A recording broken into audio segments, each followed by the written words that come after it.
পুরুষের বিষয় চতুর্থ নম্বর আল্লাহ তাআলার আদেশ। আল্লাহ তাআলা বলেন, আয-যানি লা ইয়ানকিহু ইল্লা যানিয়াতান আও মুশরিকা ওয়াজ-যানিয়াতু লা ইয়ানকিহুহা ইল্লা যানিন আও মুশরিক ওয়া হুররিমা যালিকা আলাল মুমিনিন। এই জানাখোরদের বিষয় আল্লাহ তাআলার চতুর্থ নম্বর আদেশ হলো আল্লাহ তাআলা বলেন, আয-যানি লা ইয়ানকিহু ইল্লা যানিয়াতান আও মুশরিকা। ব্যভিচারী পুরুষ, জানাখোর পুরুষ, যে পুরুষ যে ছেলে জানা করছে অন্য নারীর সাথে, এরকম জানাখোর ছেলে সে বিবাহ করবে আরেক জানা ব্যভিচারিণী নারী অথবা মুশরিকা নারীকে। ব্যভিচারিণী নারী অথবা মুশরিকা নারীকে, যে নারী যে মেয়েটা আরেকজন পুরুষের সাথে জানা করেছে, এরকম ব্যভিচারিণী অথবা যে যার সাথে জানা করেছে এরকম ব্যভিচারিণী নারী অথবা মুশরিকা নারীকে, মেয়েকে ওই ব্যভিচারী পুরুষ কি করবে? বিবাহ করবে।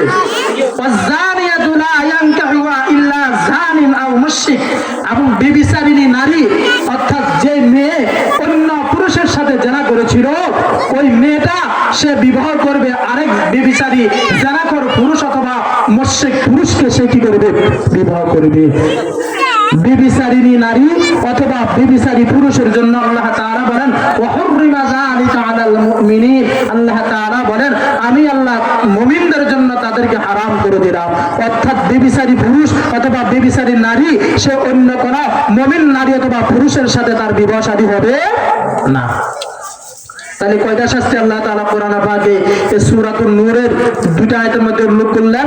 জানা করেন চারটা শাস্তি। কয়টা শাস্তি? চারটা শাস্তি। এক নম্বর শাস্তি হলো আল্লাহ তাআলা বলেন, যদি ওই জানাখোর যদি অবিবাহিত হয় তাহলে তাদেরকে 100টা বেত্রাঘাত করো, আর যদি বিবাহিত হয় তাহলে তাদেরকে পাথর মারি কি করো? শেষ করে দাও।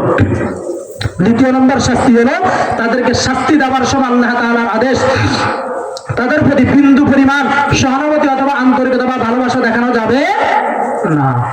তৃতীয় নম্বর শাস্তি হলো আল্লাহ তাআলা বলেন, তাদেরকে শাস্তি দেওয়ার সময় মুমিনদের এক দল সেখানে উপস্থিত থাকবে, গোপনে কোনো শাস্তি দেওয়া যাবে না।